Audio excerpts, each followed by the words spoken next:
Bonjour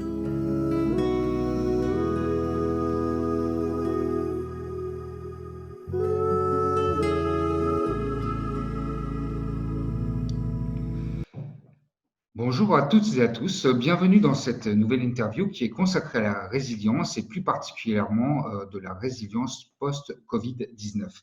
Alors l'objectif de cette série d'interviews, c'est d'inspirer, de vous inspirer à rebondir grâce à vos propres ressources. Aujourd'hui, j'ai le plaisir de recevoir Nathalie Rapoport-Hupschmann, qui est médecin et psychothérapeute. Après des études de médecine en France, elle a passé 2 ans comme chercheur associé au laboratoire stress et santé de l'université de Stanford. Puis, quelques années plus tard, elle a été au Benson Henry Institute of Mind-Body Medicine du Massachusetts General Hospital, qui est affilié à l'université de Harvard.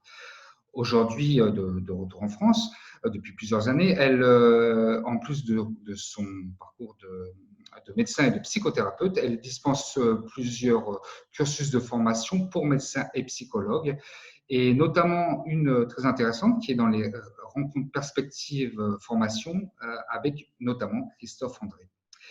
Nathalie a également publié de nombreux articles et travaux scientifiques sur les approches psychologiques de la santé. Et elle a publié donc 2 livres, Apprivoiser l'esprit, guérir le corps, qui est sorti en septembre 2012 chez Odile Jacob.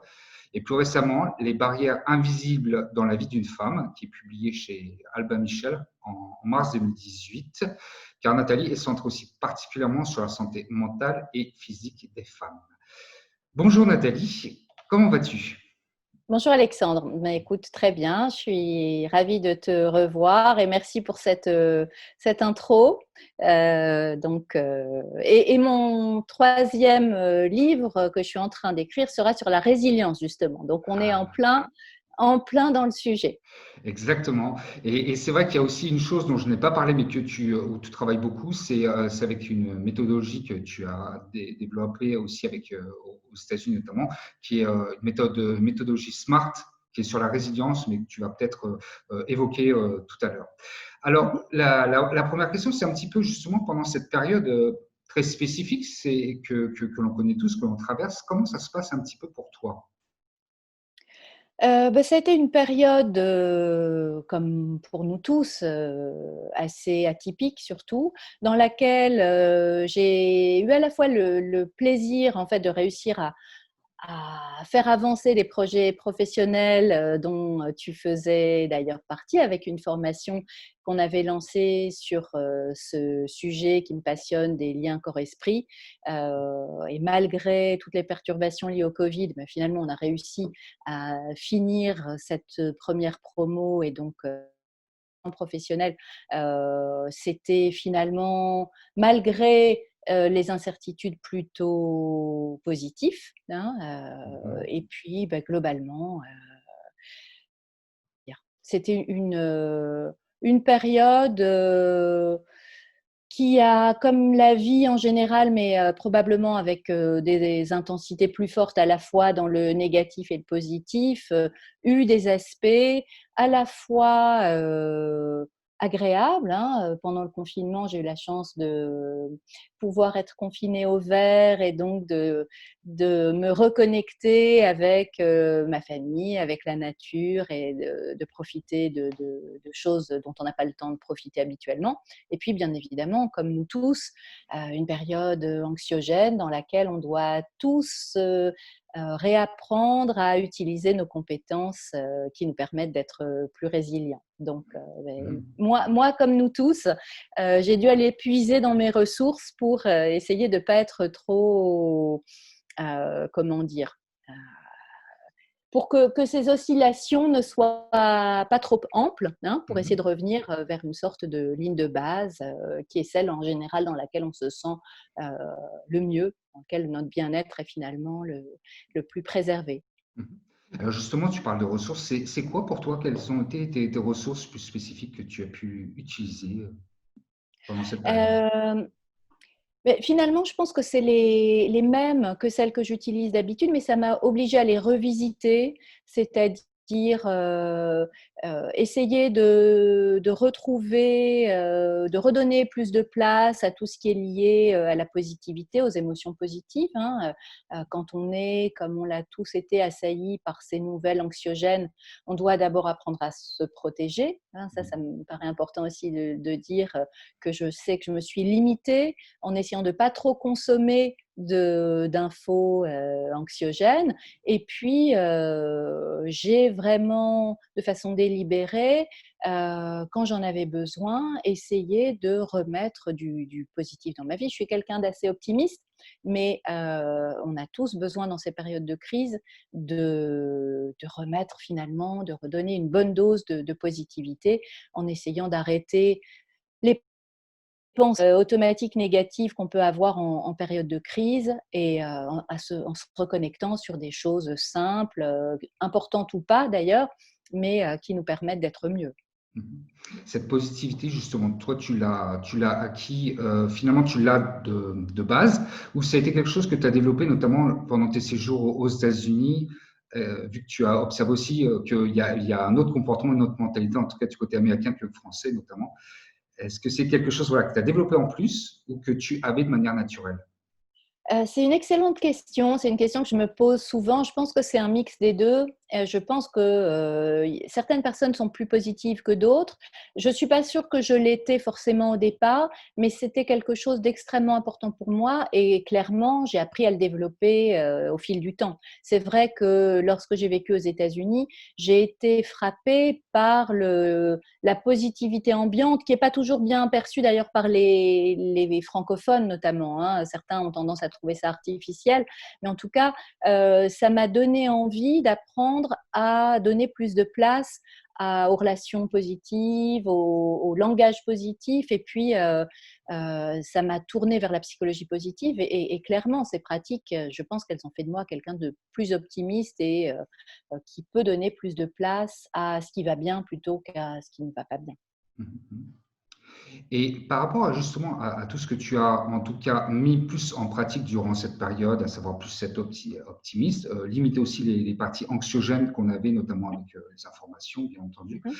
Est-ce que ça a changé aussi dans ta pratique d'accompagner, en tout cas tes patients, au niveau de la résilience, justement en ce moment? Oui, mais oui, c'est quelque chose que je fais depuis longtemps, c'est-à-dire que même si je suis formée aux thérapies cognitives et comportementales depuis longtemps, j'ai une formation de médecin aussi, et je dois comment dire, m'empêcher finalement d'avoir cette approche qui est purement médicale, qui serait uniquement de travailler sur le négatif pour qu'il y en ait moins. Ça fait plusieurs années que je le fais, mais clairement, pendant cette période, j'ai encore mis davantage l'accent sur le travail, sur comment dire, la neuroplasticité qui nous permet de donner plus de place au positif. Parce que comme tu le sais, à la fois par la longue formation qu'on a faite et puis par le programme SMART, qui est le Stress Management and Resiliency Training, finalement, on peut tous apprendre à poser un regard sur ces petites choses simples du positif. Et ça fait partie clairement des choses que je fais avec mes patients et que j'ai fait encore plus ces derniers temps. Mhm. Très bien. Et par rapport alors sur l'accompagnement que tu fais, tu travailles beaucoup aussi sur la santé. Perdu. Ah, tu me entends? Ah, il y a une petite Voilà, coupure. voilà, Voilà, ok. voilà. Super. Au niveau, je disais, au niveau de l'accompagnement que tu fais, justement, tu as un accompagnement qui est aussi très santé intégrée, corps-esprit. Ça, tu en parles beaucoup, tu le développes beaucoup, souvent dans tes écrits, euh, dans tes livres. Par rapport à ça, donc, on a parlé au niveau de la positivité, qui est une sorte de neuroplasticité, et donc qui est plus un mindset, un état d'esprit. Au niveau corporel, justement, est-ce que tu as travaillé plus, alors vis-à-vis de que ce soit de la méditation ou d'autres choses, ou des outils tout simplement de respiration pour accompagner les gens aussi vers la résilience? Est-ce que ça fonctionne? Tu veux dire sur le plan de la santé physique? C'est Oui, ça la oui, question? tout à fait. Oui. Oui, clairement, il y a de très nombreux travaux qui montrent que ces aspects positifs, ils nous sont utiles sur le plan mental, mais ils sont utiles également sur le plan physique. Donc, par exemple, avoir des relations avec les autres de bonne qualité, c'est ça nous fait du bien, hein, ça fait du bien à notre psychisme, mais on a de très nombreux travaux scientifiques qui nous montrent à quel point ça fait du bien aussi à notre santé physique. Alors c'est peut-être étonnant, mais on n'a plus aucun doute sur la question. Donc être capable de prendre de la distance par rapport à nos pensées et par rapport à nos émotions, ne pas rester coincé sur ce biais de négativité que possède le cerveau humain de façon instinctive et liée finalement à l'évolution de l'espèce humaine, eh bien, ça nous fait du bien. Et c'est pas seulement du bien mental, mais c'est aussi du bien physique. Donc, c'est important pour tout le monde. Et c'est important, je dirais même encore plus quand on souffre de maladies physiques. Mhm, mhm, d'accord. Par rapport à l'heure actuelle, justement, pour faire un tour aussi là-dessus, tu vois comment l'avenir, toi, par rapport à toi? Qu'est-ce qui se dirige, qu'est-ce qui se rend possible finalement, malgré cette période d'incertitude dans laquelle nous sommes? Comment tu vois?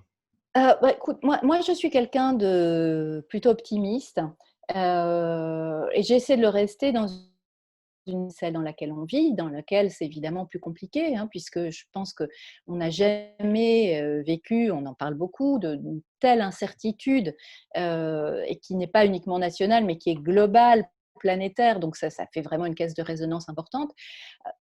Mon souhait serait que cette période de crise nous permette finalement d'utiliser ça comme une opportunité, de se rendre compte par exemple que la santé mentale, eh ben, c'est extrêmement important. On voit bien qu'on parle beaucoup plus maintenant de stress, d'anxiété et de résilience parce que ce n'est pas uniquement les personnes qui sont soi-disant qui souffrent sur le plan mental, qui sont atteintes, mais c'est quelque chose que la population entière a pu Mhm, ressentir. Donc, j'espère que ça va nous permettre de mieux comprendre à quel point le fait d'aller bien dans notre tête, eh ben, ça nous permet d'aller bien dans notre corps, et puis aussi qu'on peut tous, en fait, faire en sorte d'aller mieux. Ça, je pense que c'est un message extrêmement important, et que la santé, ça passe tout d'abord par la santé mentale. Mais quand j'entends santé mentale, ça ne veut pas dire les maladies mentales, mais ça veut dire par un équilibre psychologique et par le bien-être. Donc, si cette crise pouvait nous servir à mettre ça encore plus au centre de la réflexion au niveau de nos sociétés, ben finalement, ce serait pas mal. mhm, en effet. Et pour finir, est-ce que tu aurais justement aussi une phrase que tu voudrais partager ou autre chose? Alors des phrases, j'ai toujours du mal quand on me demande une phrase, un film, une musique, parce que chez moi, ça change assez fréquemment, mais effectivement, c'est ce que je te disais tout à l'heure, depuis le mois de juin, en fait, je suis restée sur une phrase qui, en fait, n'est pas uniquement une phrase parce que j'ai la chance de l'avoir calligraphiée d'Ad Fan, qui est un disciple de Thich Nhat Hanh.